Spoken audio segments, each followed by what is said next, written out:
Hey there, it's Jim coming to you, Grandpa Jim for some of you. Just for those that know me, you're probably going to be very surprised that I am working on a Chevy. I swore I would never do that, but I have to help my mom out. Everybody knows what Chevy stands for, or Chevrolet stands for. It's cheap beep, every valve rattles, oil leaks every time. But that said, you got to help mom out, and we're going to change her wheel bearing hub. So first thing you got to do is to get your jack, and the location of the jack in this vehicle is in the rear, under the rear passenger seats. So if you come over here and take a look inside, you'll see there's a little strap here that just unlocks that back seat, flips up, and then we're going to do it on the other side. So the important thing about this is you have these pieces. If you were to have to change a tire, the one piece sticks in the rear tailgate, and this is just an extension. And then this goes right on here, and you just twist it and you drop the tire. But we don't need those today. What we do need is our jack out of here, because I'm not going to use a floor jack for this.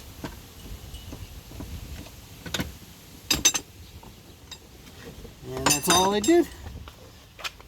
So now the next step is we're going to put the emergency brake on and get the car ready. So we'll be back in just a couple minutes. Okay, so we got the jack underneath now. We do have the emergency brake on already. So what I did is I found a solid spot in the frame near the front of the car, since we're jacking up on the driver's side.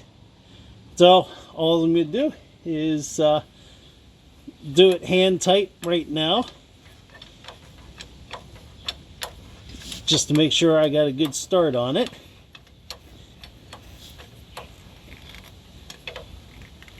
And then the next step is going to be, we're going to loosen up the lug nuts on the wheel. Okay, so now we got the jack under there just a little bit. It's not jacked up fully. The wheel won't turn.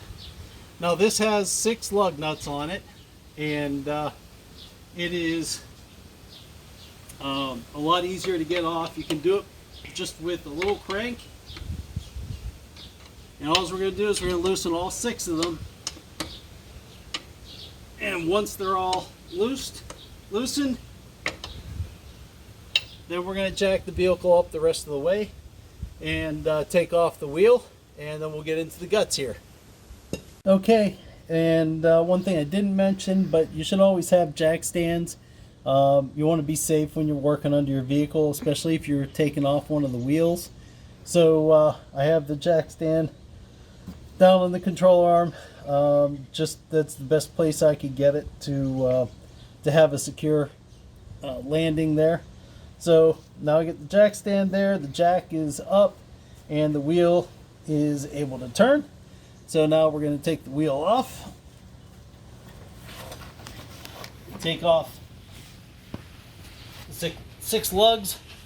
One of the things that is a great buy if you go to AutoZone, it's a 4-way. It's a collapsible 4-way. So that's all you're taking up, all the space you're taking up in your trunk. And it just assembles like that. All you do is find the right size, and now you can just spin them off. But if you don't have one, or you don't want to buy one,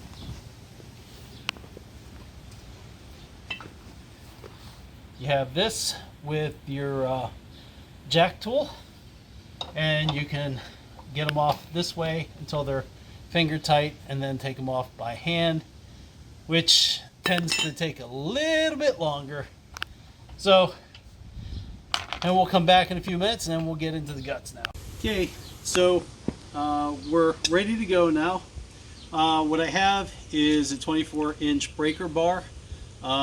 This is a cheapy from Harbor Freight Tools. If it breaks, they'll replace it. It's I think this one cost me 10 bucks, so it is really cheap, but it does the job. You just can't put a really long lever on there to break the hard ones. And then 36 millimeter socket,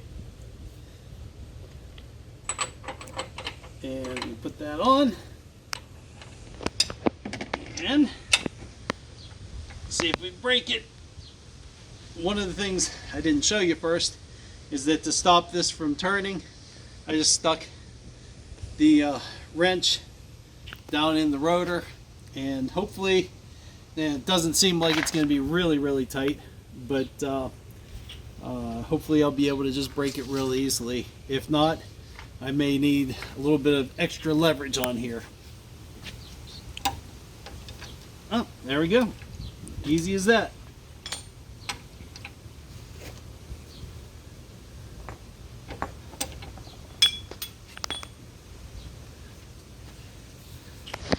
Now, I also have a ratchet, half-inch ratchet,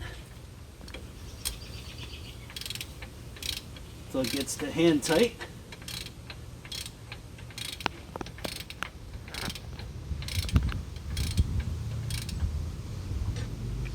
Nope, probably not going to get that way. So we'll come back in a minute once I get this all the way off. Alright, so the next step is we're going to take off the brakes. We got to take off the caliper, we got to take off everything here. So I'm going to start, and I did loosen the bolts a little bit already, but the brakes, the caliper should be a little bit easier to get off. You may want to spray it down with a little bit of lubricant first, WD-40 or silicone, whatever you prefer.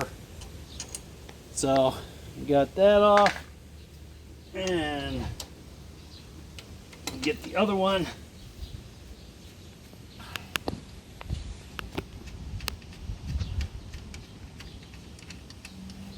Okay, so get that bolt off. Now that's all that holds the caliper on.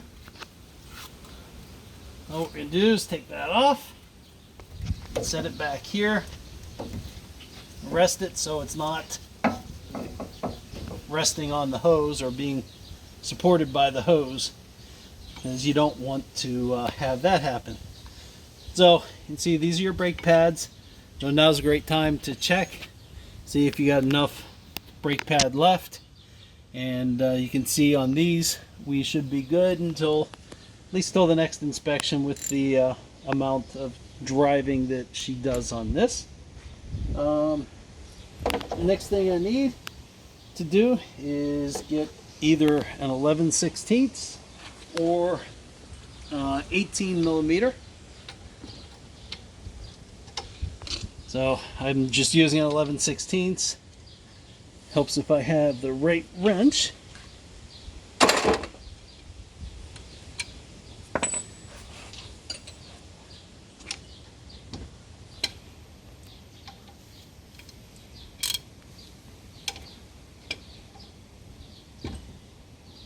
I should have done that first. All right. So, again, you're gonna need to probably spray these down, because these don't get taken off except when you're doing something like this. So I got mine sprayed down already, and it's relatively easy to get off, especially with that 24-inch. And one more of these. See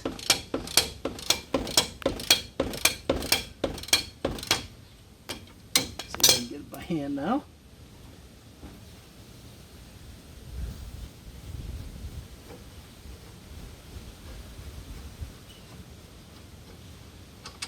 Okay. This whole thing just comes off, so you can see clearly there's your brake pads. The caliper just goes right over top.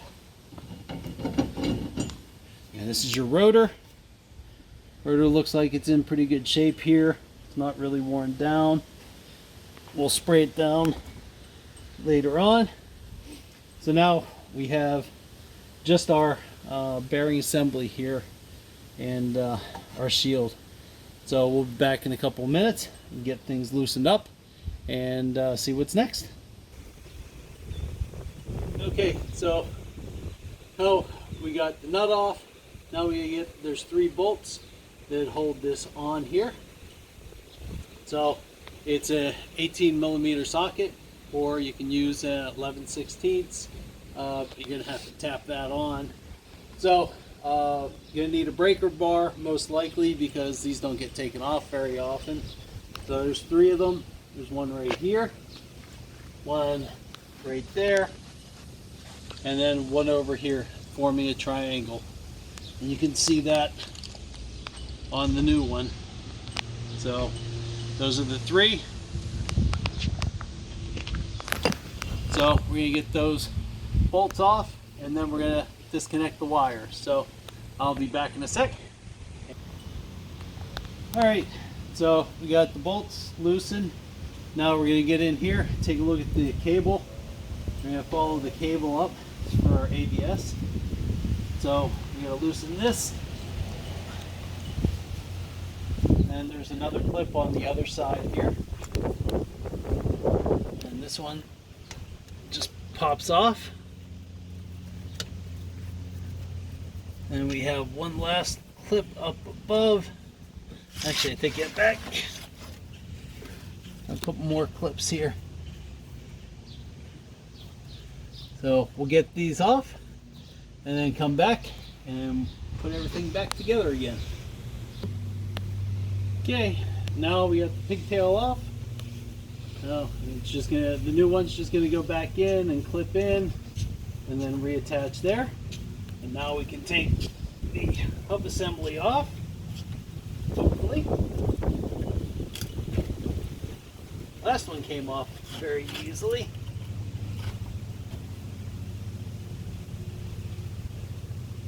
Oh, I forgot. I'm gonna have to give a little tap first. I should have done that before we broke them.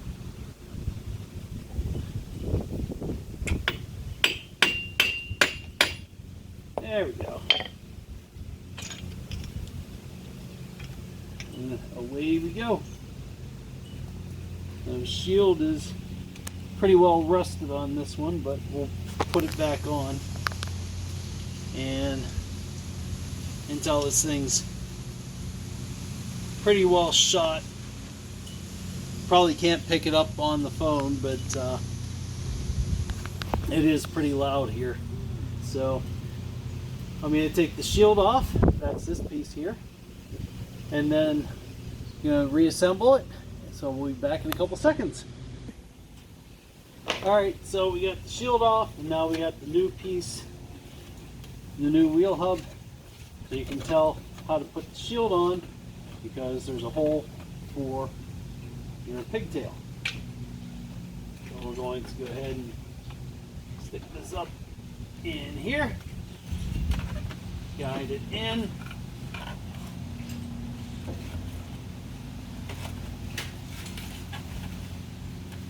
Line up our holes. Make sure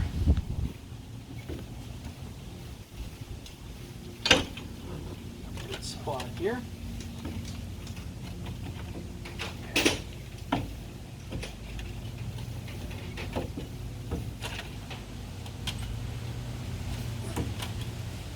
All right.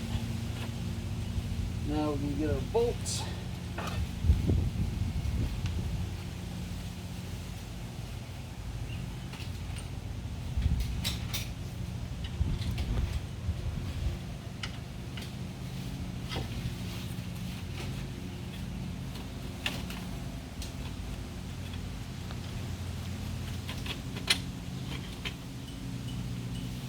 Alright, why don't you get in here, April?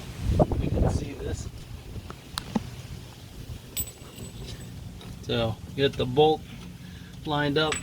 I grab the easiest one first. And we're gonna just go around just to get these in, just to get them started right now. so we can get everything lined up.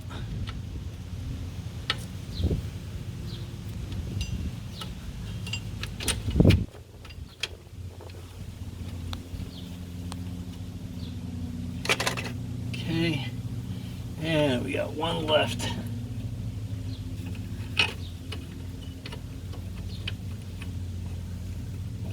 Now I'm going to wait until the end to run that pigtail up.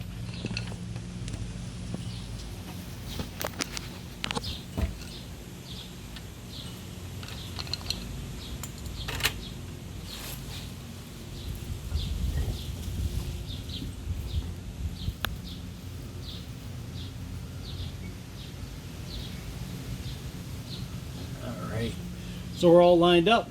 Now we'll get this snugged in, and then we'll start putting it back together again. Alright, so we're going to put our brakes back together here.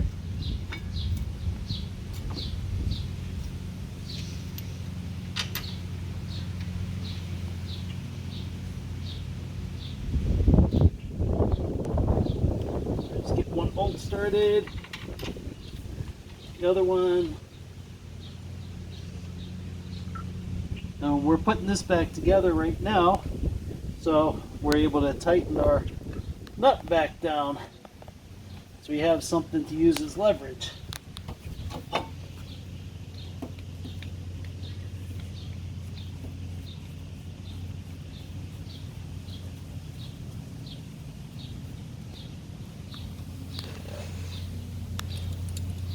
Okay. Got the right size.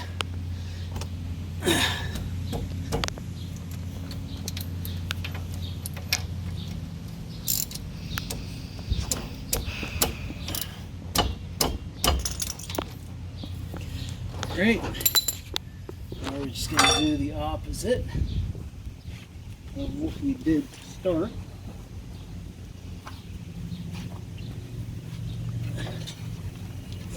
Not have to move stuff around.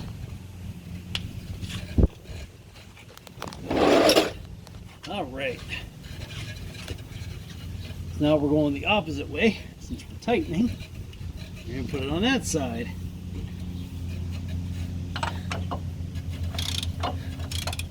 And this should not be very difficult, especially not at this point. Should just be a lot of tightening. All right, now getting to the end here.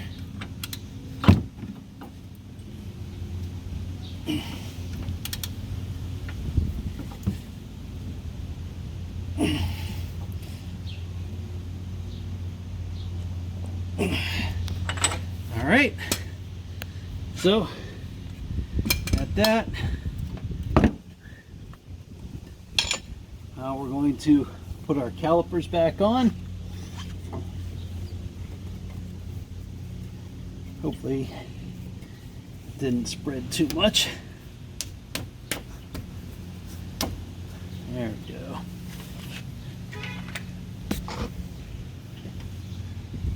Sorry, hitting my cameraman there. Or camera girl, or woman. Or my teen. No woman. She is awesome at helping with this. As boring as it may be, but by the time she goes to drive, she'll know all the pieces and parts on a car, or at least a lot of them.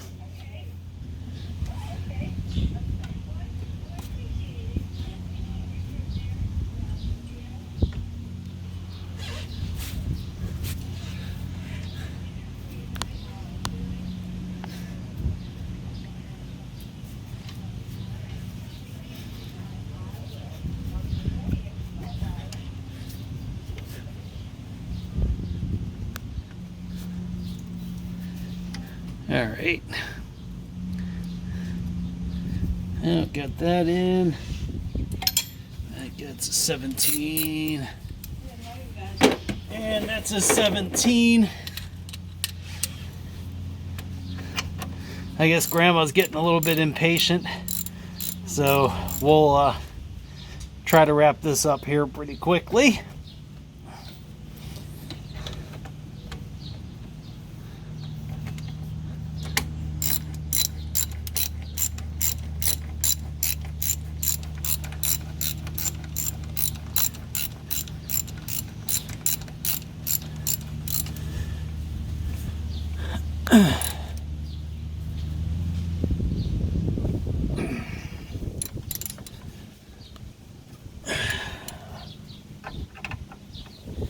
These are your brakes after all, so I'll make sure that you got these locked down pretty good. Okay. All right. So brakes are on, rotor's on, everything turns. So we are good to put our wheel back on. So we're gonna put the wheel back on, drop the car. Before we drop it, we're gonna make sure we take out the jack stand so we don't get stuck in the jack stand. So that's about it. We're gonna call it a wrap. And if you have any questions, feel free to reach out to me. Otherwise, be sure to subscribe, and I will see you with the next adventure. Hopefully it'll be on a Ford the next time, but if not, we'll do what we have to do. Take care. Grandpa Jim out.